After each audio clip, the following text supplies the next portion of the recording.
What's up, everybody? Marcas Grant from NFL Network, and you are entering the Warzone.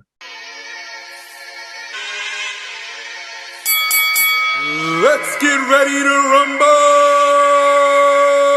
Step into the war zone. Step into the war zone. Step into the war zone. Step into the war zone. Step into the war zone. Step into the war zone. Friday night war zone. Friday night war zone. Hey yo, it's Phil Flames. I'm with Mike on the mic and Joe Morley. About to bring you more heat. Welcome to the war zone. You can have a floor seat. Watch them on your iPhone. Watch them on your Galaxy. It's a sports debate show. Straight up out of SoCal. Gather around the laptop. Friday nights it goes down. And we on the radio. Coming to your locale. Got into the third round. Better bring the smoke now. Step into the war zone. Step into the war zone. Step into the war zone. Step into the war zone. Step into the war zone. Step into the war zone. Friday night war zone. Friday night war zone. Step into the war zone. Step into the war zone. Step into the war zone. Step into the war zone. Step into the war zone. Step into the war zone. Friday night war zone. Friday night war zone. What's going on, everybody? Welcome to the Warzone. I'm Joe Morley. You guys know my co-host Mike on the mic, and we got a special guest for you guys tonight. You guys might know him from the NFL Network, where he's on the NFL Fantasy Live show. He's also on the NFL Fantasy Live podcast. You can read many of his columns on NFL.com as well. This guy is the guy that keeps your fantasy football championship dreams alive. The self-proclaimed procrastination expert. Messed that one up, huh? I was procrastinating reading it. Mr. Marcas Grant. Wow, that's a hell of an intro, man. I'm gonna have to step up my game for this one. I just finished lunch, so like now I'm like feeling a little logy, but now I gotta like pull out some energy to keep up with you guys. But I appreciate you having me on. I'm glad to be here. You were procrastinating coming onto the show. But we're last week we had James Coe, so we were told to tell you hello from him, and thank you for a lot of the stuff. He didn't tell us what, but he goes, Marcas Grant is a big influence in my life, and I owe a lot to him. So James Coe says hello. Wow, I am honored. Yeah, Coe. I mean, we obviously worked together on the pod for a long time. I am flattered and amazed that he said that, because I would send that right back to him. He was the host of our podcast for a couple of years, and then when he left, I took it over and really just tried to sort of carry the mantle, man. Just pick up the flag and run with it from where he went. And I have been just amazed at the stuff James has done. This past year, the stuff he was doing, the fantasy Bob Ross and the fantasy Jim Cramer. And I mean, the stuff he was putting out was incredible week after week. So to hear that he said that, I am completely flattered by that. Yeah, he was a great guest. And he also told us that he said you recently became a father, so you're kind of dealing with that as well. Yeah, well, I guess it's still semi-recently. My kid is going to turn 2 in about 2.5 weeks. He'll be 2 years old. So I'm a couple years into this, but James is a vet, right? He's on his second kid. His first kid, I think, is 5 now, 6, something like that. So James is completely a vet at fatherhood right now. Got the terrible twos coming. That's what it's they coming. Call it. It's coming behind him. Yeah, it's coming. But yeah, trying to balance kids and work is another kind of angle that you got to do, and it's hard. I'm learning. I'm absolutely learning. Yeah, it is a challenge, no doubt. Hey, but at least you got to do a lot of your shows this year from home, right? A lot with the COVID and everything.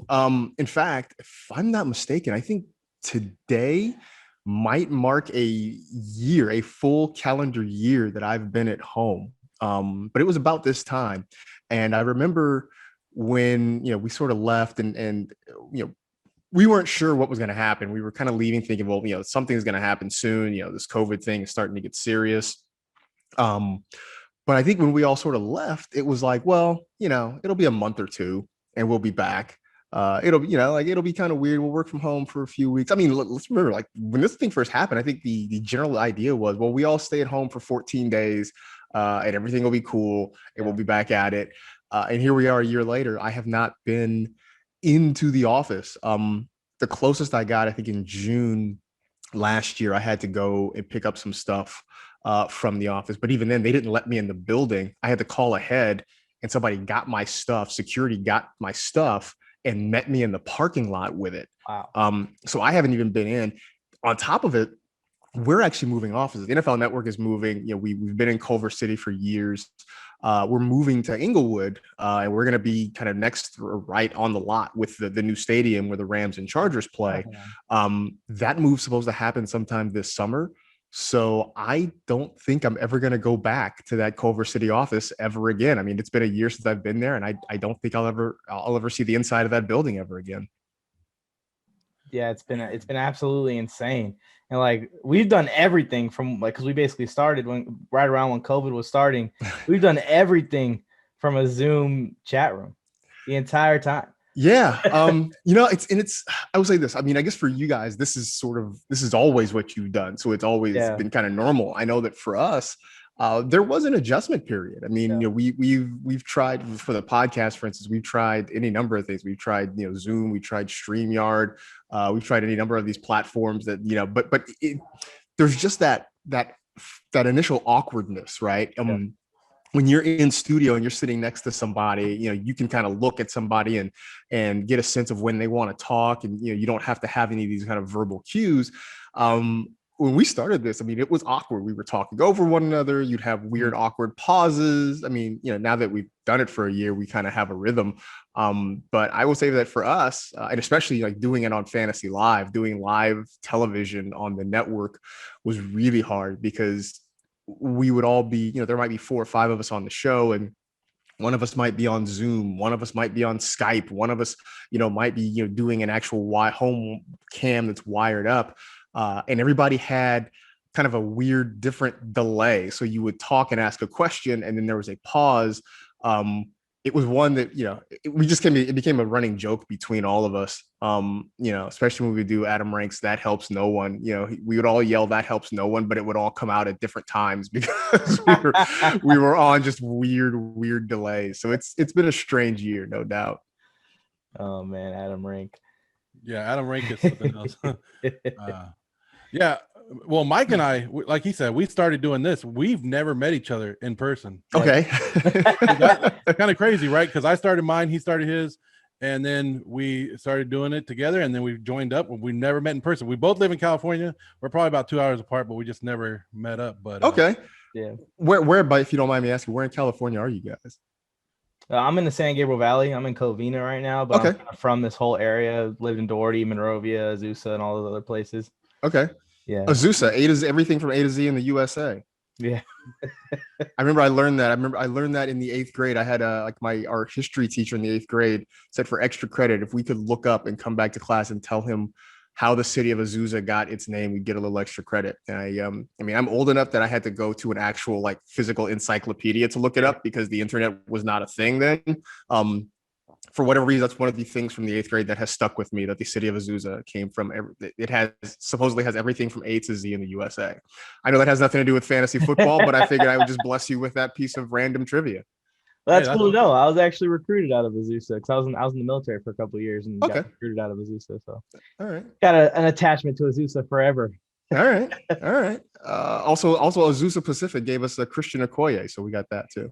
Yeah, I'm actually transferring there. I'll be going there next year. All right, cool. Good deal. I'm from Bakersfield, the home of Derek Carr, David Carr. I have spent a lot of time in Baco. I spent a couple of years doing radio in the California League, doing baseball there. So I have spent a number of summers at beautiful Sam Lynn Ballpark. They don't run it anymore, Sam Lynn No. Ballpark. I'm glad because it was one of 2 stadiums in the world or something like that. They said that was built the wrong way. So the home plate was facing the sun. Yep. It was the worst. Yeah. In the middle of summers, you'd have to start games at 7:30. Which again, I know this has nothing to do with fantasy, but you guys got me talking about random things. So here I go. I just remember we would go there and first pitch was always scheduled for 7:30. Depending on when, though, you might not actually throw first pitch until 7:45 because, as you mentioned, home plate faced west. So the sun was in the batter and the catcher and the home plate umpire's eyes for a good little while. They tried to plant trees in center field to sort of block the sun a little bit. The problem is at some point in the summer, the sun would set and left. So that really didn't help anything. Yeah, Sam Lin was a trip. I have so many. I will spare you some of my horror stories from Sam Lin, but I have been there plenty of times. I've spent many nights there myself, and You might have been the only one too. yeah, like you don't know. Like if you picture the worst stadium in the world, this is it. This is worse. It's actually worse than that. Like I don't know. If I played there as a player, I'd be embarrassed anytime opposing teams came. Yeah, I don't think the players really loved it there. The other part about that was weird was that home play or the dugouts were like way down the line. So like you had if you struck out, then you had like a long walk. Like, you had to walk past like third base to get back to the dugout if you struck out, which is a long, lonely way to go. And like he said, nobody went to the game. So at one point, when I was taking my oldest son, it was just me, my son, and the opposing team's bus driver sitting in the bleachers. I mean, I got to meet a lot of players at that time. Yeah. It was good. But Sam, like what they say about Sam Lin Ballpark, you've been there a lot. I mean, we'll get into a little bit of baseball, I guess. But it has a lot of history. Mm-hmm. A lot of these rookies of the years went through. Hideo Nomo, Todd Hollingsworth, all these guys pitched there and played there. I think Don Drysdale back in the day played there. The Dodgers have a long history in Bakersfield. When I went through the league, the Tampa Bay Rays were the affiliate then. I got to meet Josh Hamilton when he was kind of a young up and coming guy. And, I interviewed him. Rocco Baldelli, who was managing in the major leagues for a while. I will say this: Rocco Baldelli was the greatest ball player I've ever seen in person. Could never stay healthy in the big leagues, and that was sort of what ended or hurt his career. But watching him in the minor leagues, he was the most amazing ball player I've ever seen in person. Wow, and that's coming from a former play-by-play that a lot of people knock on minor league baseball. You see some great guys go through there. So, and it's a fun time. Like I would just say, it's a fun time. It's different than going to a major league game, where like you really are sort of engaged in the wins and the losses or whatever. Like minor league baseball is just a great family time out. Like you can bring the kids. It doesn't cost a ton of money. Yeah. We always said when I worked there, like our competition wasn't other sports leagues. Our competition was like the movie theater, because we really were just kind of a night of entertainment more than anything else. So I always will have a soft spot in my heart for minor league baseball. Yeah, I love minor league baseball. But you went from being a play-by-play to now you're the main guy, or one of the main guys, because a lot of people love to hate on Adam Rank as well. But he welcomes that, by the way, too. Like he really does enjoy. Adam Rank is a huge wrestling guy, and he loves playing the heel. He does not mind at all being in the wrestling heel.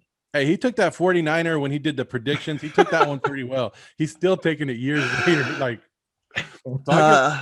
but you guys. And I see all you guys, everybody who does fantasy stuff, and it's cool because I saw James Coe on another show the other day too. He was on our show and another show, and I saw him, and he said, basically, you guys aren't given anything that nobody knows. We can go find fantasy advice everywhere, right? But it's just a unique perspective that you guys put on it, and the stats that you guys have a little bit more stats and stuff, and it's great to hear your perspective. And we kind of like fall in love with some people. Go too far, right? And they blame you for everything that goes wrong. So if you say that Derek Carr is going to go off for 400 yards, 3 touchdowns, and he lays an egg and he goes 99 yards, they go and your Twitter feed's probably going off at that time, right? How do you deal with that? Like the people that are coming at you for giving them bad advice, or what they call bad advice. It's funny. I think I've evolved on this over the years. For context, I just finished my 10th season with the NFL. And I will say when I first started and I gave advice that was bad, that went sideways, like I would honestly feel awful about it, right? Like because like part of it is that you just want to be right? Like it's just human nature, right? You want to be right about things. And the other part of it is like, you sort of felt responsible, right, for trying to help people out with stuff. And so like when I first started this job, like I would feel awful about it. Now I get to the point where my reaction sort of depends on how I'm feeling at that moment or in that day. I will say that after all these years, for the most part, I've learned to just kind of ignore it. I may look at it and you just kind of maybe chuckle at it and just kind of keep it moving. If I really do feel bad, like if I really just kind of blew one, I'm not above just, putting it out there and being like, hey, y'all, my bad. I'm sorry. I think saying that goes a long way towards, your goodwill with the public. I mean, look, we're all going to be wrong. I say this all the time. Predicting the future is hard. Like, it's really hard. Doing this job has given me a newfound respect for meteorologists, right? For people who like predict the weather on a regular basis. Like, I have a newfound respect for them. So if I really truly blow one, I'll just own up to it and be like, hey, you know what? I thought this was going to happen. It didn't. I'm sorry. We'll try to get better next week.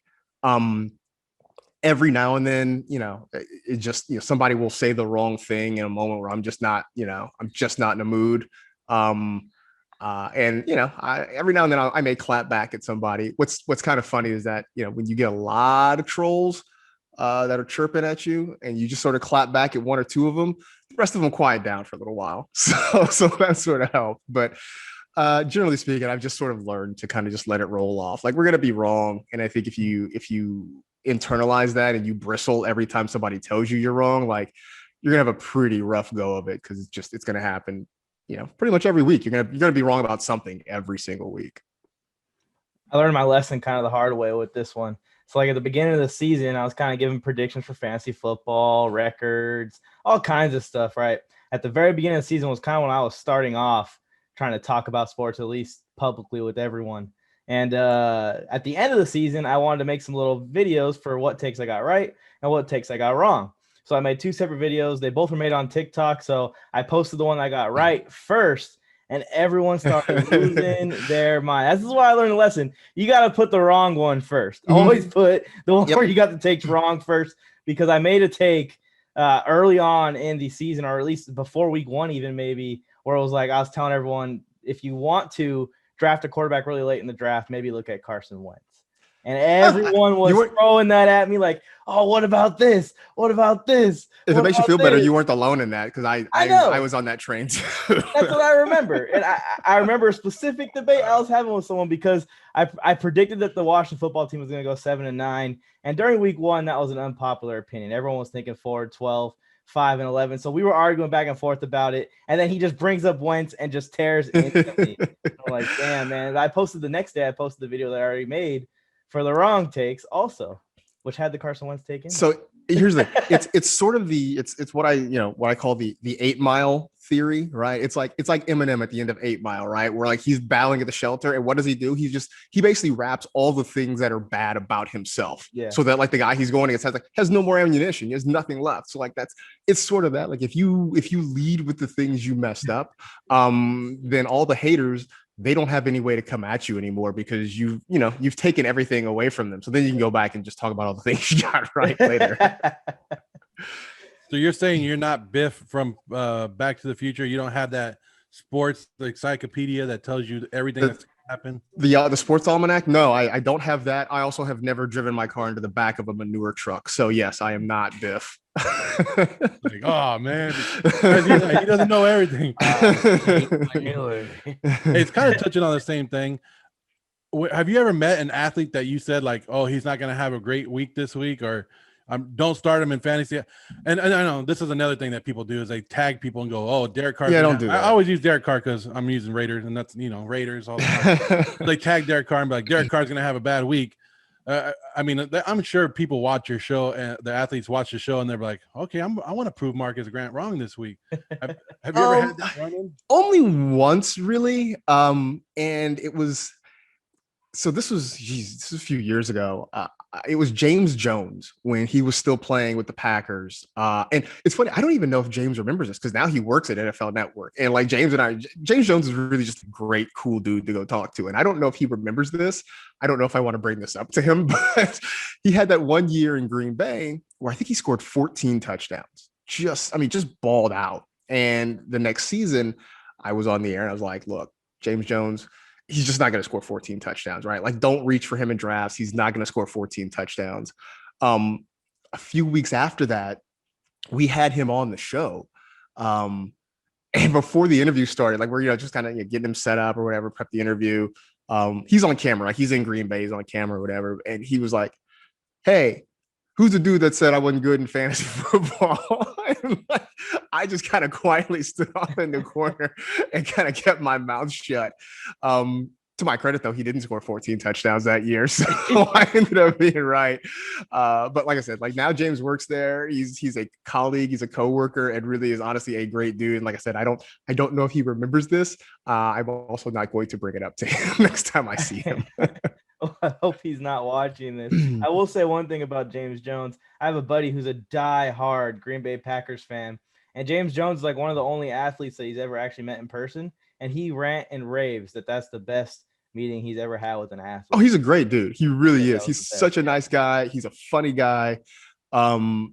He also is still a huge Packer homer. Like no matter what, he's Packers over everything to this day. But yeah, James is good people. How dare y'all smash on And he dresses nice. He always got those nice suits on. Yeah, man. I gotta give credit for that whenever.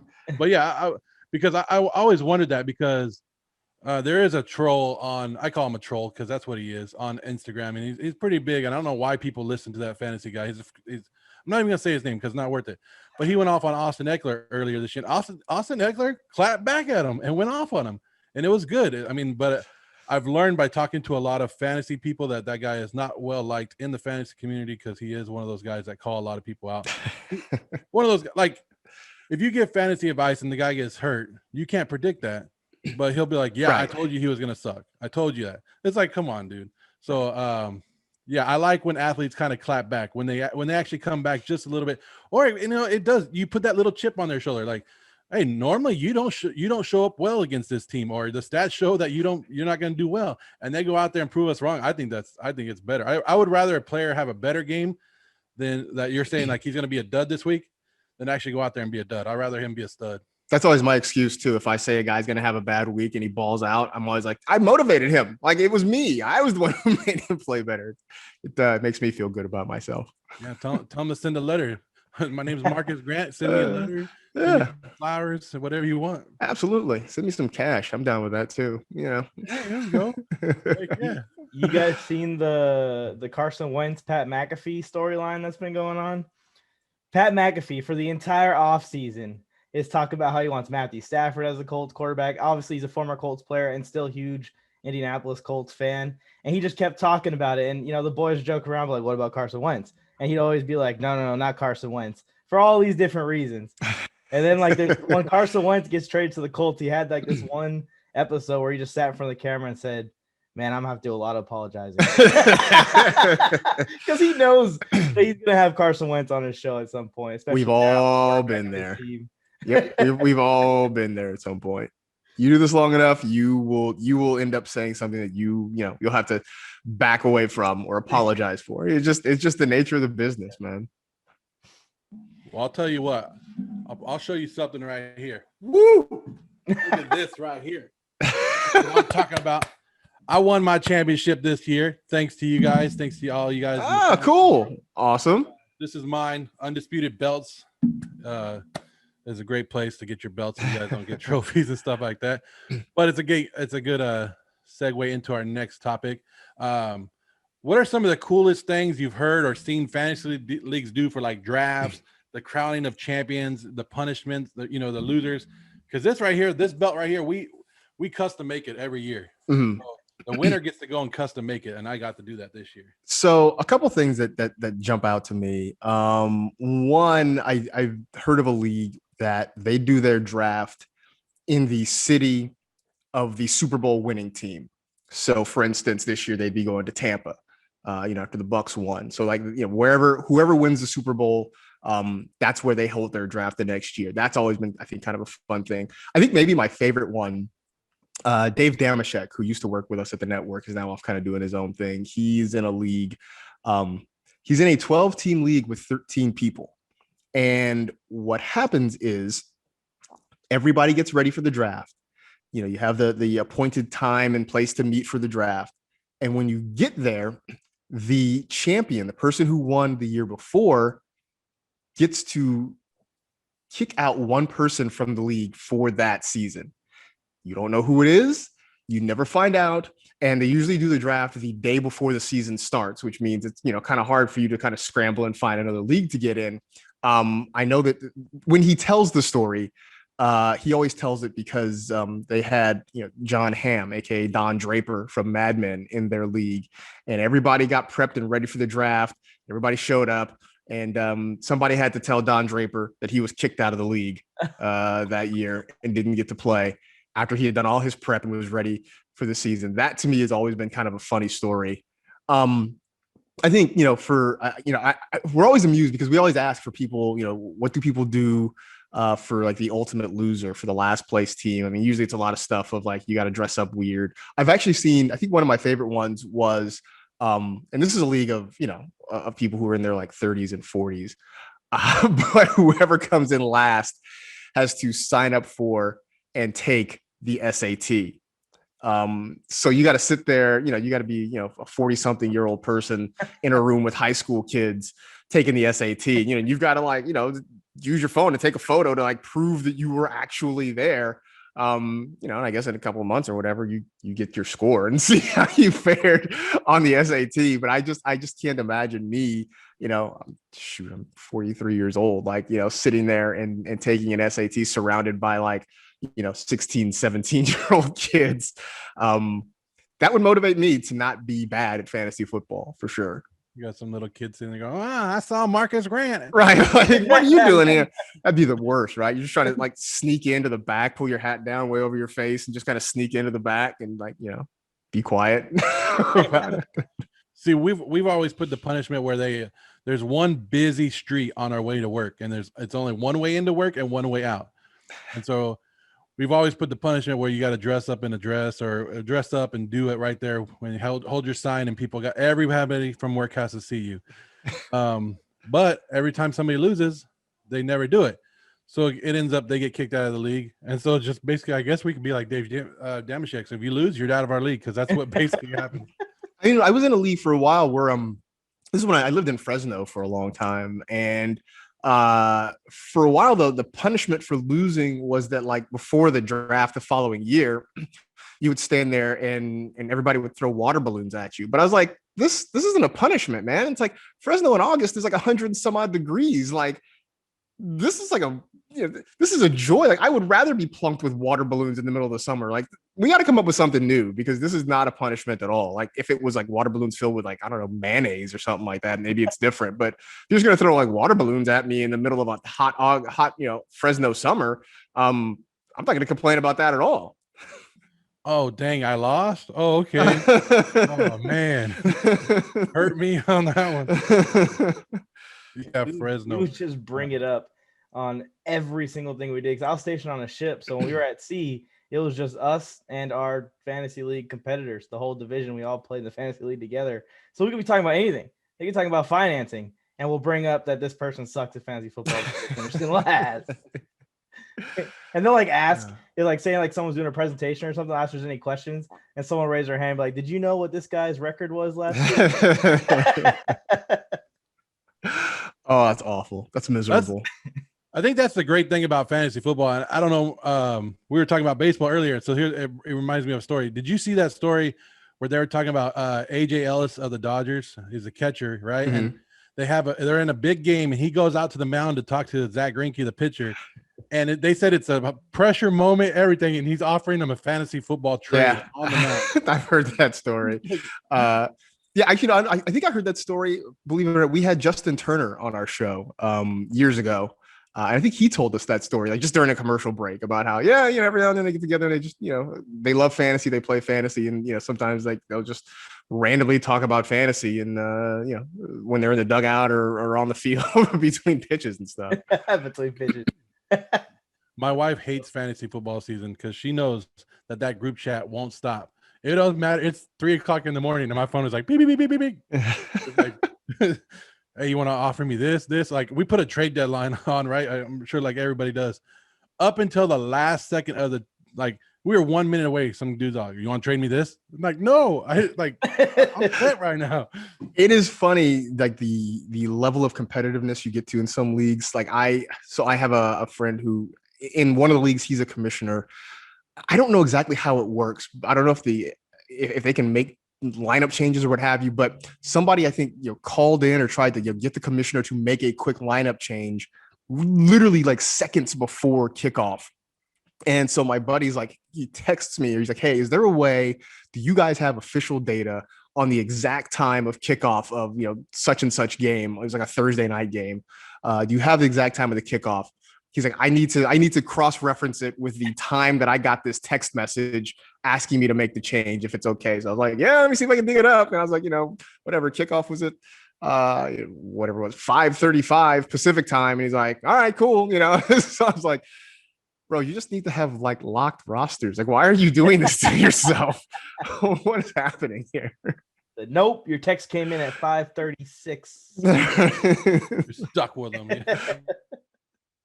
The competitiveness is but that's what I love about fantasy football is you can have the beginner leagues, you can have all the way out to the expert leagues, and everybody's right no matter what. I could be losing, right? Like this is the first time I won the belt, but there's been a couple of seasons where I'm at that bottom and I'm still talking that mess. Like, what? I don't care if I got 3 wins this season, I'm still here. That is, it's funny because we work with Maurice Jones-Drew, and he is honestly maybe the biggest trash talker I've ever met in my entire life. It's great. It's hilarious. It doesn't matter what the situation is, how he's doing. And it's funny, at some point, he for a long point of this season, he was in first place in the league we have for the show. And I'll admit there were a couple of weeks I hadn't paid attention to the standings. I think my team had lost a couple in a row, so the last thing I wanted to do was go look at the standings.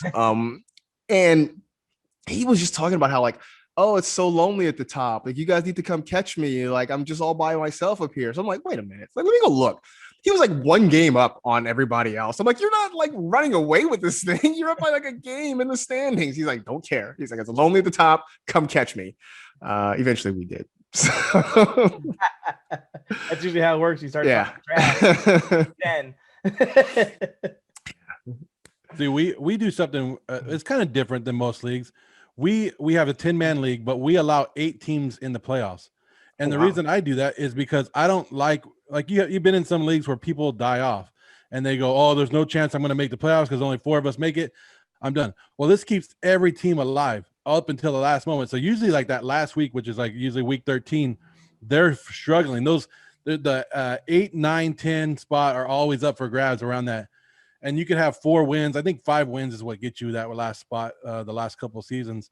But the number 1 seed always loses to the number 8 seed. So that would make me so nervous, man. If I was the 1 seed, like I really wouldn't want to play the 8 seed because it's a no-win situation for you, right? Like if you win, you're supposed to win, right? Like you had the best team all season long. So nobody's going to give you're not going to get a pat on the back for beating the 8 seed. But if you lose, like you're just never going to hear the end of it. Like if I'm the 1 seed, if I'm the 1 or 2 seed and I got to play like a 7 or 8 seed, like I'm tapping out. Like I just don't want any part of that. Yeah, I think that's why we don't change it as well, because of that pressure it puts on the top seeds. Oh, like, yeah. Oh, here we go. Absolutely. And it's just 1 week. You can have 1 bad week and you're done.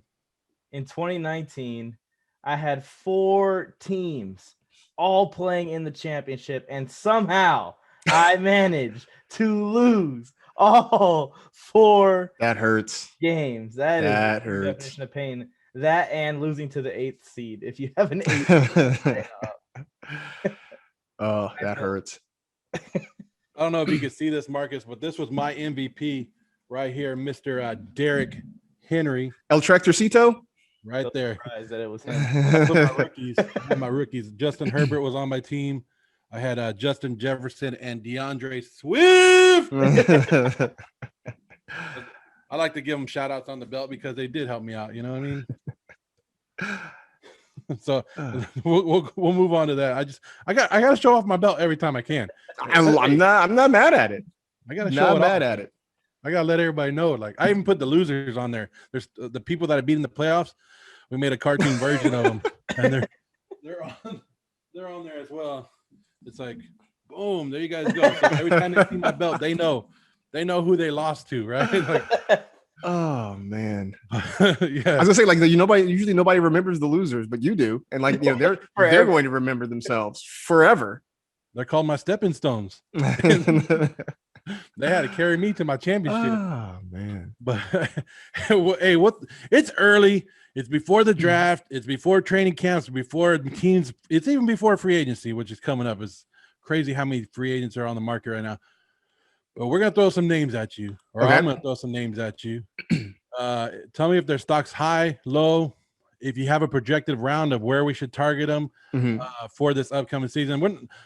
If you're watching at home, we're not going to hold them to it because there's so many factors. I mean, you can. I'll just, like I said, I've learned to just kind of let it roll off, and if you get too trolly, then I'll have to clap back. But so I'll throw it out there. You can come for me if you want. We'll see what happens. We'll get the Marcas Grant clap back on us later on. But here's a big one. This guy, I was high on this guy last year, and I don't know. I think it was just the injuries and the whole team let us down. Miles Sanders.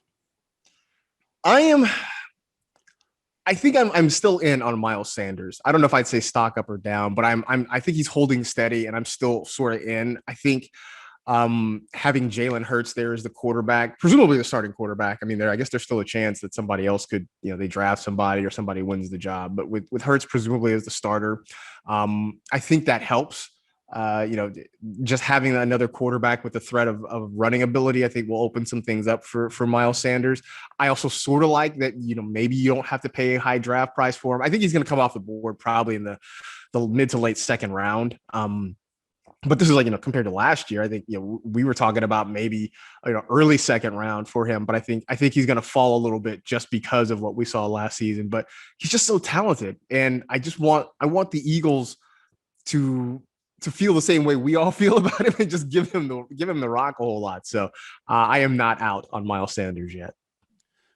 Yeah, it seems like the Eagles do that a lot. Like, okay, they're going to Miles Sanders, like it was a couple of years ago, Jordan Howard's going to be the guy. Now it's like Miles Sanders is going to be the guy. And then right before the season starts, they get another running back, or they use Boston Scott a lot, or it's like, just let him free Miles Sanders. I said Boston Scott. Boston Scott is like, he'll always sound like a sports talk radio caller to me. It's like, oh, you got to line 3, Boston Scott. What's on your mind? All touchdowns in Philadelphia. I'm sure there'll be lots of them next year. This guy is an interesting guy. One, because we don't know how Joe Burrow is going to be next season. And I like Joe Burrow, and everybody was high on him. And now AJ Green's out of the picture, or should be. Your thoughts on T. Higgins? Oh, I'm all in. I'm all in on T. Higgins. Stock up on T. Higgins. I was big on T. Higgins last year, and we saw him really step up in some big situations, even without Joe Burrow. So I think as long as Burrow is healthy and ready to go, I'm all in on T. Higgins. The Bengal defense is still going to be bad. They're still going to give up a lot of points, which means Burrow's going to have to throw the football a lot. So, no more AJ Green. So it's going to be the Tyler Boyd, T. Higgins show. I am totally there. I just hope the Bengals learned their lesson from last year, and that they go out and they get some offensive line help. Because the last thing I want to see is Joe Burrow sort of become Andrew Luck 2.0, that guy with a whole lot of talent who just gets beat up and ends up not having the career we hope he has. So as long as everything is okay with Burrow, T. Higgins is a go for me. I think it's funny. I did a mock draft and we saw a lot of receivers come off the board in like the 4th and 5th round. I think Higgins is going to be a little bit later than that. I think you're still talking, maybe 6 or 7 with T. Higgins, but yeah, if I can land him as say a second or third wide receiver, I'm totally cool with that. Yeah, the Bengals better go out and get an offensive line. The biggest point that you made, and what I like about T. Higgins most, especially going into next season, is that you're not going to see that label, why'd you let your rookie throw the ball 60 times anymore? He ain't a rookie no more. It was amazing to me that they let him throw the ball 60 times in a game. I'm like, man, like we knew he was going to throw it a lot, but I was like, that's science. His arm's going to fall off, man. What are you doing? If they got faith in him that much as a rookie, they're going to be throwing the ball 35, 40 times on a weekly basis. Even Dusty Baker's like, you're going to blow his arm out. Yeah. What are you doing? Trying to make a quarterback change in call the bullpen. There's from my friend Kevin wants me to ask you about Cam Akers, because he's wondering if Cam Akers could be a first rounder this year. I don't think he's going to get into the first round, but I do think he's going to be a second round pick. In the mock we did for our podcast a couple weeks ago, I got him in the second round. Was happy for it. But I'm big on him this year. I thought last year. Last year, I think when I was picking Rams running back, I was more with Darrell Henderson just because he was sort of like, look for me, like he was like, I think I referred to him sort of like bullet bourbon. He was sort of that intersection of quality and price. And so that was kind of why I went Darrell Henderson. But by the end of the year, it was clear that Akers was the guy in Los Angeles in that backfield. And I think we're going to see that at the start of this year. I don't think we're ever going to see Sean McVay lean on a running back the way he did Todd Gurley. So I wouldn't expect, 300, 325 touches or anything like that for Akers, but he's going to be the lead back there. And I think adding Matthew Stafford helps a lot because now you have a quarterback who's not afraid to push the ball downfield. And so I think that Rams offense will stretch the field a little bit more. That means, if you're Akers, you're not going to see so many, linebackers and safeties creeping into the box, trying to get ready to stop the run because, or stop the short pass. So I think having Stafford there and Akers, I think they sort of work hand in hand. So, as long as he kind of stays in that mid second round, I'm sort of happy. I guess I could see him maybe creeping into the end of the first round by the summer, but I don't really think that's going to happen in most drafts. I'm excited to see what this Rams offense becomes with Matthew Stafford. When you add a quarterback, especially the upgrade that they added in Matthew Stafford, and I honestly think it was an upgrade from Jared Goff. And I keep telling people I think you're going to see the difference more in Detroit than you're going to see in Los Angeles, just because Los Angeles is already a good team. They don't necessarily have a lot of room to improve. 12, 13 wins is what I'm kind of expecting. That's only a couple wins more than last season. But in Detroit, you're going to see that team that was usually around 500, 6-10 at the worst, be awful with Jared Goff. I think that's going to help out the stock of Cooper Kupp. That's going to help out the stock of Robert Woods, and it's going to help out the stock of Cam Akers. The whole offense gets a boost based off the trade for Matthew Stafford, in my opinion. Completely agree. I'm also looking forward to seeing if Clayton Kershaw is on the sidelines at Rams games, because I don't know if you've heard, but Matthew Stafford and Clayton Kershaw, they played Little League together. They were friends. That has reached Ryan Fitzpatrick went to Harvard levels of like kind of obnoxiousness now. Like every year during the playoffs, it feels like the baseball playoffs, somebody brings out the fact that Matthew Stafford and Clayton Kershaw were friends when they were kids. Wait, Matthew Stafford and Clayton Kershaw were friends? I know. I'm sure this is the first you're hearing of it, right? What? Wow. Did you know that Jimmy Graham also played basketball? I'm sure you've never heard that before. Really? Hey, this is Marcus Grant. He's throwing stats out here. I'm giving you guys the facts. I'll give you one more. Patrick Mahomes' dad played Major League Baseball too. Yeah. Man. It's funny the stuff that they find on broadcast to just keep hammering in every game, huh? It's like, here it is. And hey, here's his dad right there. Wave at him. Everybody wave at him. But yeah, you know what? I don't know. I'll go a little bit off the names a little bit. I don't know if you're one of those guys that makes multiple moves throughout the season, because there's always people talk about there's different kind of fantasy guys. There's guys that make one or two moves throughout the whole season, and then there's guys like me that I'm making as many moves as I can. I'm always looking at the waiver wire. If I can make a move, I make a move. If I can make a trade, I make a trade. My roster is never the same from what I drafted all the way to the end of the season. I'm one of those guys. So I had Cam Akers like multiple times on my team this year. Like he was up and he was down. And then finally when he broke out, I didn't have him on my team. I'm like, really? Okay. Yeah, that's usually the way it works. I tend to make fewer moves, and just kind of ride with guys a little bit more. I may make a trade or two. I'll make some waiver wire claims and that sort of thing. But I play in leagues, especially like some dynasty leagues, where like I'll look at my phone and it just seems like every hour. And usually it's like one or two teams, right? It's like the same one or two teams, but it just feels like every hour, every couple of hours, you get a notification. So-and-so has made a free agent move. So-and-so has like made a roster move. And I'm like, what else do you? I have a job. Like, what else is going on? I kind of. So like, I'm amazed. I think I don't hate it. I don't hate on it at all. I'm just sort of amazed at the folks who do that. That's Joe too. That I don't know. He was telling me about his fantasy team at the beginning of the season. I was like, oh, it's a pretty good team. And the team that won him the belt is a completely different team. It's not the same team, same league.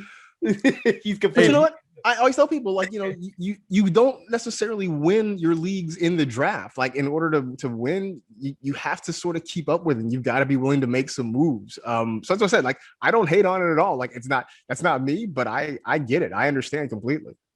Dolphins are a good up and coming team. He's going places. You can get him.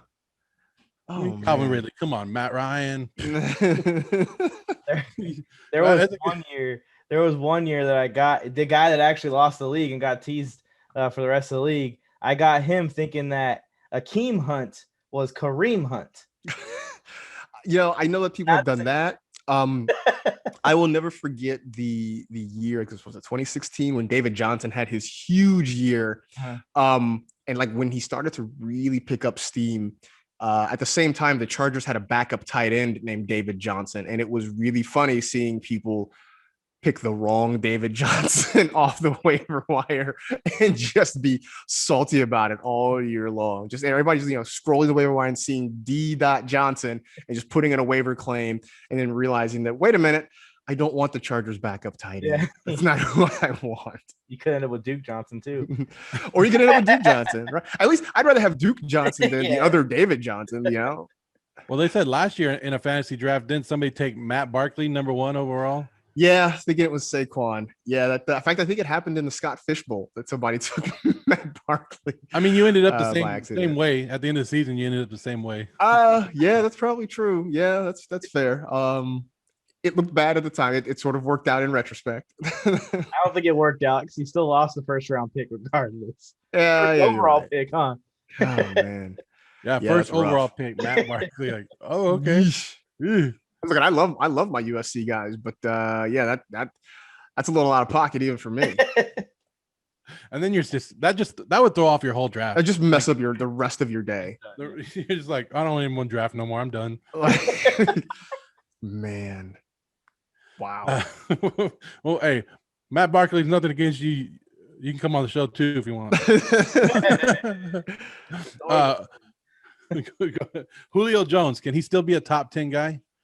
We had one guy told us you can never win a fantasy football championship with Julio Jones on your team. Well, I proved that wrong. He didn't play in the last week, but I won it.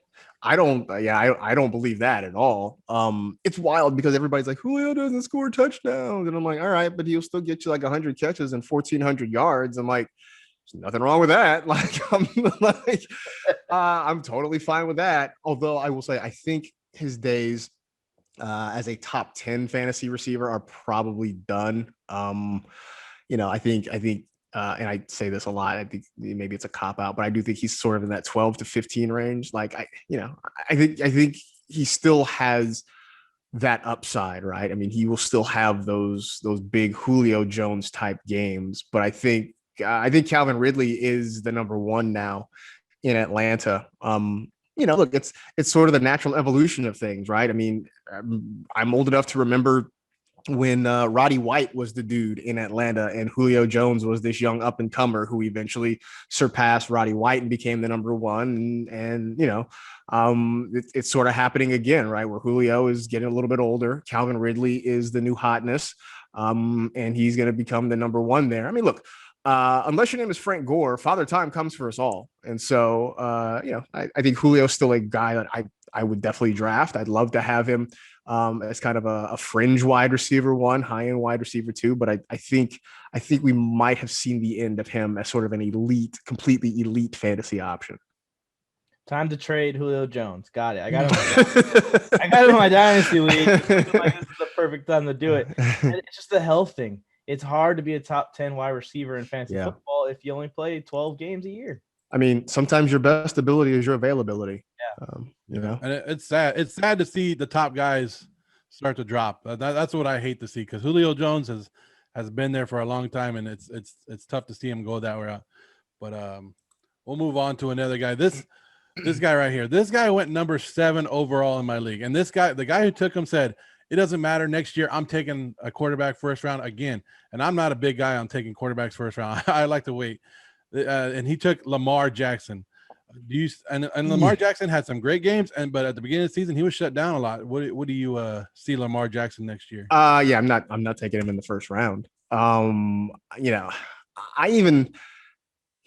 I think you may see him kind of 5th, 6th round. That's, I guess, okay. I even might wait a little bit longer if I possibly could. And I love Lamar Jackson. Do absolutely love him. I would like to see him sort of evolve as a passer a little bit more to go along kind of with that rushing upside. I mean, look, what he did a couple years ago when 1,200 yards or whatever it was he rushed for. I mean, that was incredible. It also isn't necessarily sustainable year over year, right? I mean, if he falls back to, let's say this year he runs for 900 yards, right? Still a great season. That's still a big chunk of fantasy points lost. Unless he can sort of pick up his passing attack a little bit more. I think some of it has to do though with the Ravens going out and adding some wide receiver help. Marquise Brown. Yeah, I'm not willing to shut the book on him just yet, but I do need to see more from him. I'd like to see a little bit more from Mark Andrews, but they need some wide receiver help there too. So I think for me, I think I've got Lamar as my QB5 right now. I think Mahomes, Kyler, Deshaun Watson, Dak, all probably ahead of him. And I think you can even make a case maybe for Josh Allen, ahead of him as well. So definitely not a first round guy. And when you said first round, you said quarterback, you said first round. I just assumed you were going to say Mahomes. I just assumed that's where that one was going. I know we want quarterbacks with rushing. I know we want quarterbacks with rushing upside, but that's a little too rich for me. I'm just taking shots on my fantasy league. All those guys out there. So like, you see what Marcas Grant said? Huh? You see what he said? He said he don't agree with you either. You crazy. I remember it's so funny. Like when I first played my first fantasy league way back in the mid 90s, when I was in college, my first ever pick in a fantasy league was Dan Marino. But that was also at a time when like it wasn't uncommon to see first round quarterbacks. Like back then we hadn't really come up with drafting theory so much. You were just like, hey, let's just pick a guy that's really good. Yeah. And so like, yeah, we drafted Dan Marino in the first round, but that was almost 30 years ago. Times have changed and strategy has changed with it. And I would never think of taking a quarterback in the first round. And if you are gonna take him for his running ability in the first round, taking him in round 1 is saying that you think that he's gonna put up RB1 rushing numbers. Right. And I mean, he's not. I mean, like you're getting RB2 rushing numbers from him, which is great because he's a quarterback. Like that's amazing from a quarterback. But yeah, you really need him in order for him to be worthwhile as a first round pick. Not only does he has to give you both QB1 and RB1 numbers combined. And that's just asking a lot. Like he ran for 1,000 yards this year with 7 touchdowns. Like those are great rushing numbers from a quarterback. Like you're asking him to do more. And then on top of it, have passing numbers that would get him into the top 10. Like it's just too much. It's just too much. Yeah, I'm with you. Speaking about top running backs, how about this guy? And if you had this guy, this is all for you, all them Cowboy fans out there, because Cowboys going to win the Super Bowl, so they're going to have a great. It's out there. Cowboys are going. That's what people say. At least that's what I hear. It's like Cowboys win the Super Bowl is like just like Clayton Kershaw and Matthew Stafford. We hear it all the time. So Zeke Elliott, where we see him going? I think right now you're talking late first round for Zeke. I was at first when I first started doing mock drafts and I was seeing him sort of around 8 or 9. It kind of surprised me, but I think that's sort of where it is right now. I think some of it is you've got about 5 running backs you could take at the top in no particular order. You're talking about McCaffrey, Saquon, Kamara, Derrick Henry. Who am I forgetting? I'm forgetting one more guy in that top 5. But you're talking about Dalvin Cook. That's what I'm forgetting. So you've got those guys there. And then you're talking about, at some point, Travis Kelce is going to come off the board in the middle of the first round. Devontae Adams is going to come off the board sometime in the middle of the first round. So you're right there. You're talking about 7 guys and you haven't even mentioned Zeke's name. So I think look, throwing Jonathan Taylor is probably going to come off the board in the first round, right? So you've got potentially 8 or 9 guys before you're considering Ezekiel Elliott. So I think some of it is the fact that's an offense that really is built around Dak Prescott, and the fact that unless the Cowboys make huge upgrades on the defensive side, they're still going to be in a lot of track meets. And that means it's going to be Dak throwing the ball a whole lot, which is going to, take a little bit of food off of Zeke's plate, throwing the fact that the last couple of years, just efficiency wise, the metrics are down. The numbers are just down. There's no way around that. And so I think that's another reason that people are going to kind of back off of Zeke. That being said, I still think he is one of the top 10 running backs in fantasy football. And so that's why I don't think he'll fall out of the first round in a lot of drafts. But I think, I think maybe outside of leagues in the Dallas Metroplex, I don't think you're going to see Zeke go in the top 5 too often in a lot of fantasy drafts. I think it would be awesome if this negative stigma just surrounded Zeke through the entire offseason. He just slid into the second round. So I grab him. Good luck to you, sir. I hope that works out for you. So I'm now dedicating myself to bashing Zeke. Everyone. He's on a one-man campaign to get Zeke to the second round. I love it. Hey, you brought up an interesting point. Travis Kelce, first round. Did you ever think that we would see tight ends drafted first round? Every once in a while it's happened. I think Kelce may be higher than any of the other ones we've seen. I think like at his peak, we were talking about Gronk at the end of the first round. But I'm willing to take a swing at Travis Kelce with the number 5 pick.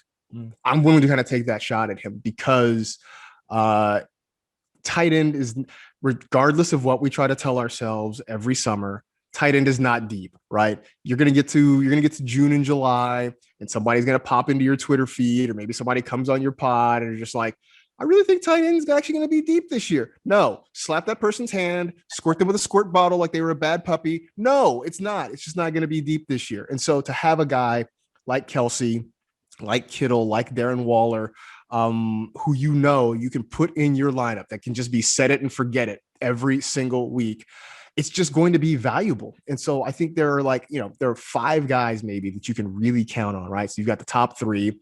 And you got, I think TJ Hawkinson is a guy, like Mark Andrews is a guy that's still going to be productive. After that, it's kind of a toss-up as to who you can count on week to week. And my podcast partner, my pal Michael F. Florio, he says there's a handful of guys that can land anywhere from tight end 6 to tight end 20. And he's like, that's not really a good thing. And he's like, you can draft a guy expecting him to maybe be the tight end 7, and you end up with the tight end 19, right? So that's just, having that kind of variance is no good. So I think, being able to kind of take that swing at Travis Kelce early and knowing that you have that security at a position that is really shallow, I think the reward is worth the risk. It's the gaps. That's what I've always told people. It's the gaps. The gap between tight end 5 and tight end 6, like you're saying, is much wider than the gap from RB5 to RB6. Absolutely. QB5 to QB6. So if you find yourself in a situation where it's like, okay, there's only one good tight end left, I'm in the 3rd round, is it time to pull the trigger? It's time to pull the trigger. It probably was time to pull the trigger in the 2nd round. Yeah, I mean, I think between Kelce, Kittle, and Waller, all 3 of those guys will be gone probably by the end of the 3rd round. Yeah. I think in most drafts, they'll be gone by the 3rd. That's why I'm interested in to see where Kyle Pitts ends up, because now we finally got one more guy we can add to that tight end market, depending on the team he goes to. Depending on the team, although I think wherever he lands, I think he's so talented that he's going to, and it's rare, right? You don't see rookie tight ends make an immediate impact. I think he can be one of those rare guys who can. I think the last tight end I can think of that really balled as a rookie was Evan Ingram. And he's been chasing that number ever since. Like he has not had a season as good as his rookie year. But I do think Kyle Pitts can be one of those guys who really makes an impact his first year. See, there we go. My thing is, I could see him going to the Jets, and then the Jets run the same offense that San Francisco is going to run. We saw which that'd be all right. Yeah, just depends on who their quarterback is. Yeah. Look, I still believe in Sam Darnold, right? I know it's me being a homer a little bit, but I still believe. I just wanted him to get away from Adam Gase, and now that's happened. So I'm like, at this point, whatever happens is sort of on Sam Darnold, right? Like if he doesn't succeed after this, then that's sort of on him. But at least now, he no longer has that built-in excuse of playing for Adam Gase in his back pocket. I'll give you one more name. I kind of want to see him go to greener pasture because I also am a homer. I do too. Still believe in Sam Darnold. I'm just worried that they're going to keep him around for this rebuild, maybe one more year, whatever it's going to take for them to find their franchise quarterback. And now he becomes the scapegoat. But really, the Jets just stink, and he's stuck there, letting his whole career die and his prime die off while they try and rebuild this team 3 different times. I mean, he'd be like the second in a row at USC quarterback that they ruined after Mark Sanchez. Yeah. They take Sam Darnold. Yeah, I'd like to see him get out of there too. My dream scenario, and I guess it could still happen. I wanted the Bears to re-sign Allen Robinson, and they added him to a franchise tag. I wanted them to bring in Juju Smith-Schuster and then somehow get Sam Darnold, right? So you get Juju and Sam back together from that time at USC together. You get Allen Robinson, and let's just see what we can do with that. So that dream is still alive after A-Rob got the franchise tag. So maybe it could happen. Fingers crossed. And the Bears have the most traded guy last year in fantasy football was what, David Montgomery, right? If I'm correct. Which he ended up helping a lot of people win championships. I don't. The lucky one to end up with. Here's the thing. Here's my PSA. Don't overdraft him this year. Don't look at what happened at the end of last year and think it's sustainable. One, because Tariq Cohen's coming back. And that's going to take a lot of targets off of Montgomery's plate. That helped him. The other part of it is the back half of the Bears' schedule last year was really, really favorable. And that might not be the case at the start of next year. So, I like Monty, but I think he is a lot closer to his ceiling than people may expect. All right. I'll throw one more name at you just because on this show, my co-host loves the Chargers and he loves to talk about Chargers, and I'll give him his glory this one time, and we'll talk about Justin Herbert. Hey, I'm in on Justin Herbert, and I will say, as somebody who I didn't know what to expect. I mean, look, last year when we talked about rookie quarterbacks, it was Joe Burrow number 1, Tua Tagovailoa number 2, and Justin Herbert was kind of a distant third behind those guys, and he exceeded every expectation. He didn't look like the guy we saw at Oregon. We're all West Coast guys. I mean, we see a decent amount of Pac-12 football. It's on our TVs a lot. He looked like a different player than what we saw at Oregon. And kudos to him, because the Chargers literally just kicked him into the deep end of the pool, right? I mean, Tyrod Taylor had the lung issue after he got the injection, and all of a sudden, literally minutes before kickoff, against the defending Super Bowl champions, Anthony Lynn's like, "All right, kid, go." And he went in there and he balled out. I mean, I know the Chargers lost that game, but it wasn't Justin Herbert's fault, right? I mean, he went in there and he played really well, and he played well all year long. And even though they've had a coaching change, I think the new coaching staff would be foolish to make any major changes from what they did last year. You found something that worked with the kid.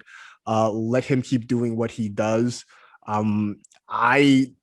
I thought late last year, I sort of had him pegged as maybe the QB8 in drafts. I've seen him be like the QB6 in some mock drafts, which I don't think is completely crazy, but I'm on board. Somebody asked me yesterday, who do I think the best quarterback in Los Angeles is? And I said, I think it's Justin Herbert. I like Stafford. Yeah. But if you're asking me because of long-term and age and everything, I got to go with Herbert. Yeah, Herbert is phenomenal. He even exceeded my expectations as a fan. I wanted us to draft Isaiah Simmons, and I say that to people. I'm okay with admitting I was completely wrong on that one. Herbert, I'm sure Cardinals fans feel sick to their stomach now. Yeah, because my wife's a big Philip Rivers fan, so it was really sad to see him part with the team. He's kind of the reason why she was a fan of the Los Angeles Chargers with me. And I remember looking at her and I was like, okay, we'll see what happens. This dude is ridiculous. his arm strength combined with his deep throwing accuracy is insane. Now, as far as fantasy football goes, I think keep an eye on the Mike Williams situation. The Chargers are going to owe him $16 million for the last year of his deal this year. I could see him possibly getting traded if we try and acquire a top-notch tackle, because we do need a tackle, or just for draft picks if they're trying to clear that cap. If we lose Mike Williams, unfortunately, I think that hurts Justin Herbert's stock just a little bit, because Mike Williams fits perfectly with those deep throws. This guy is ridiculous at going up and getting balls. That's kind of his strength, is turning those plays where it's like 50-50 into almost guaranteed touchdowns. Anytime there's a jump ball with Mike Williams, it's more like 75. I mean, yeah, that's become his thing. Although I know if you're the Chargers, he hasn't he hasn't completely been the guy that you hoped he would be. But for what it's worth, I think he also has maybe locked in status as the greatest NFL receiver named Mike Williams. I mean, remember we went through a string of Mike Williamses in the NFL at wide receiver, and none of them really panned out. There was a guy down in Tampa. There was a former USC receiver who had like one or two decent years in Seattle with Pete Carroll. But generally, wide receivers in the NFL named Mike Williams have not worked out. So I think this Mike Williams, for whatever it's worth, to his credit, is maybe the greatest NFL receiver named Mike Williams that we have seen. Yeah, that's kind of where the $16 million becomes a problem, because now he is making wide receiver one money, and there's going to be a lot of wide receivers that we get for cheaper on the market. So I don't know what they're going to do with that situation, but if he does get shipped off, for people that are in love with Justin Herbert, maybe that drops him back a few ranks, maybe to like you're saying, QB8 or QB9. But I am all in on Justin Herbert as well. I'm a little bit biased. Hey, Marcus, let me ask you a question. Did I break a fantasy rule? Is there a fantasy rule? Because I'm a Raider fan, a huge Raider fan, but I had Justin Herbert as my quarterback for fantasy, and I started him late in the season against the Raiders. Did I break my fandom for the Raiders? Did I put my fantasy team over the top? Is that like a rule that you can't play anybody against your favorite team? No, I think it's a rule. Now I think, if let's say, which did you prioritize though? Did you prioritize wanting the Raiders to win, or did you prioritize wanting your fantasy team to win? The season was kind of lost for the Raiders already. All right, well, in that case, you're fine. Like, it doesn't matter. You're fine then, right? Like, if it were a situation where, especially like if it were earlier in the year and you were like, I would rather have my fantasy team win than the Raiders win, then, maybe we have to have a conversation. But at some point, if you're just like, whatever, it's a lost cause. Look, I have friends who are, Giants fans or Bengals fans. And at some point you're just like, whatever, man, the season's sort of a wash. I just want my fantasy team to do well. At that point, it's like, whatever keeps you engaged in the season is all good. Okay. I struggled that whole week. Trust me. Wait. You need to put more context into this. This was not just some random quarterback against your team. This was the starting quarterback of the rival team playing your team on Thursday Night Football in front of the whole world. I just want to make sure we add all the context to this. So I got to ask this though, for Raiders fans, because everybody in the AFC West is a rival, right? Like all the teams are sort of rivals with each other. I will say this, for all the teams, it feels like for all the teams in the AFC West, the team they hate the most is the Raiders. For the Raiders, which team in the AFC West do you hate the most? See, growing up, it was the Broncos. I hated the Broncos. And a lot of Raider fans hate the Broncos, but now it's turning into more of the Chiefs because they're winning. But to me, I've never hated the Chargers because to me they've never been a threat to us. You're not wrong, right? I mean, for all those years, like the Chargers were just kind of there, right? I would say that for you, probably growing up, it was probably the Broncos because John Elway used to just torment you all the time for a long time, and now it's sort of the same thing with Mahomes, right? Where he kind of torments you. I get it. Like the Chargers, they're just kind of sort of there. They had good players. Although I will say this, LaDainian Tomlinson just destroyed you guys regularly. You could be guaranteed that at least once a season, LT would throw a touchdown pass against the Raiders. At least once a year, he'd throw a touchdown against the Raiders. It felt like. That's funny.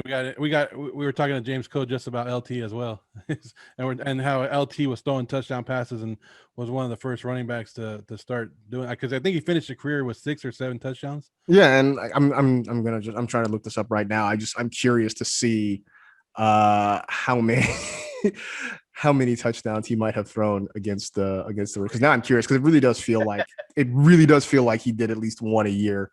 Yeah. I remember because I told this story to James Cole last week that I ran into LT in LAX, and I told him, why you got to run all over the Raiders like that during your career, man. And I'm sure he laughed about it too. Yeah. One of the nicest guys I ever met. He's really good dude. So he has look at this. All right, so LaDainian Tomlin has seven career touchdown passes. 3 of them were against the Raiders. That's almost half, right? Like that's not insignificant. All right, way to put me down. I'm sorry to laugh at you. I'm sorry to laugh at your pain here. It just, this is kind of where the road went. I'm a Raider fan. I take it enough. And now I'm taking it on my own stuff.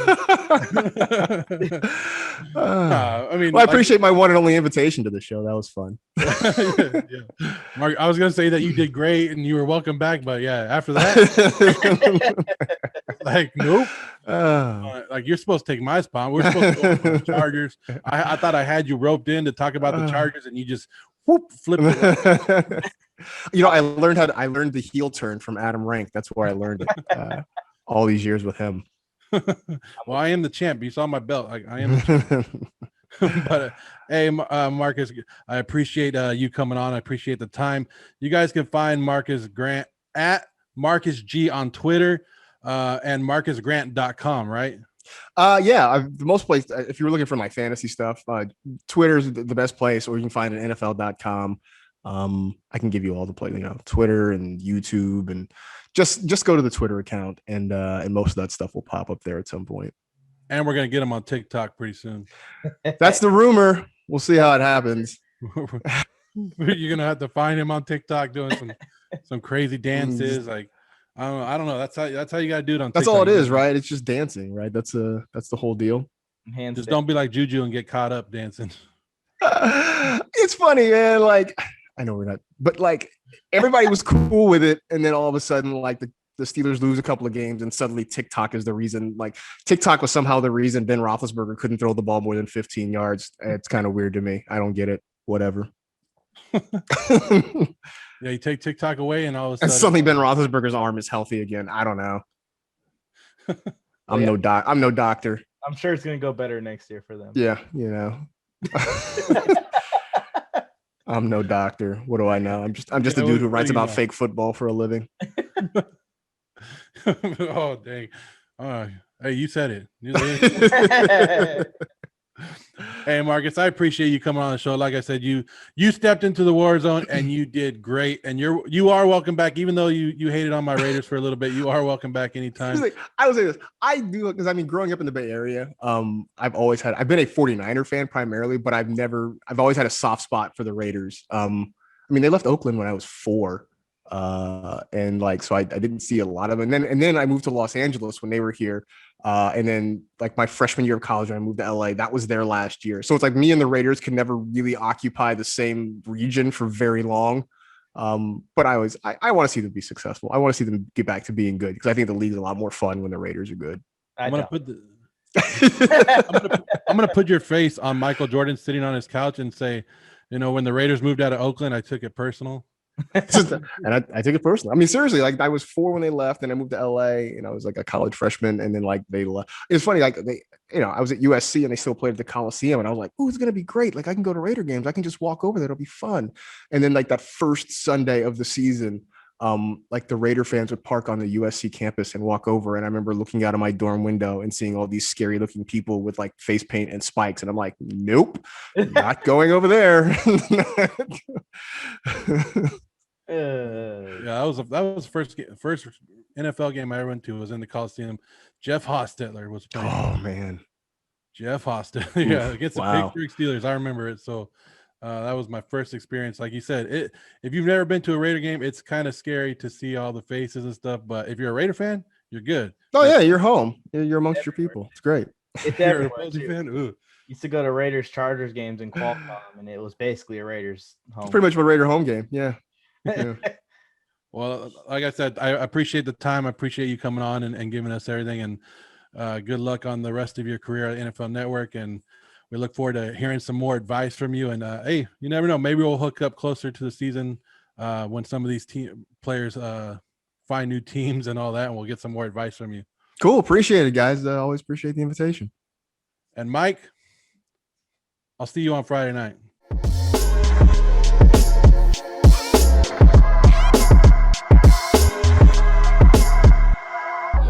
Especially last. You ain't trading, you ain't trying. That's you ain't trading, you ain't trying. Yeah. I'm also one of those guys that give you the bad trades too. Oh, you're that. I'll see now. You're that person. I'll send you a good trade every once in a while, but I'll also send you a bad trade just to throw it in there. You like, you're out here trying to get Calvin Ridley for Miles Gaskin sort of thing. Is that what you're trying to do? Hey, Miles Gaskin's a good running back. What are you talking about? I love that he had an argument too. At least he had his argument all locked and loaded. Like, what do you know? This is Miles Gaskin. Like, he's great. Look at him. His name starts with M. Like, what do you want? What more do you want? Like,